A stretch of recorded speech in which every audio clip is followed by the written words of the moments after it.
Nagprotesta ang grupong bayan ngayong hapon sa harap ng Kongreso para hilingin na tapyasan ng budget ang Office of the Vice President para sa taong 2025. Ayon kay Bayan Secretary General Mong Palatino, dapat bawasan ang pondo ng OVP na aabot sa humigit 2 bilyong piso kung hindi naman ito makapagbibigay ng maayos na paliwanag sa budget deliberations sa Kamara.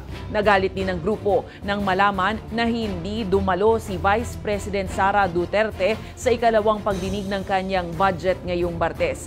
Bilang protesta, nag-anyong pusit pa ang ilang kasapi ng grupo dahil sinasabing tila pusit umano si Duterte na mabilis tumiklop at nagtatago kahit na naglabas ito ng video nitong Lunes para sagutin ang mga ibinabatong issue sa kanya. Hindi ba ang mga pusit tuwing naiipit, naglalabas ng itim na tinta? At ganun din si Sara Duterte. Kapag naiipit, sa halip na magpaliwanag, siya pa ang arogante, siya pa ang bastos, siya pa ang ayaw magpaliwanag.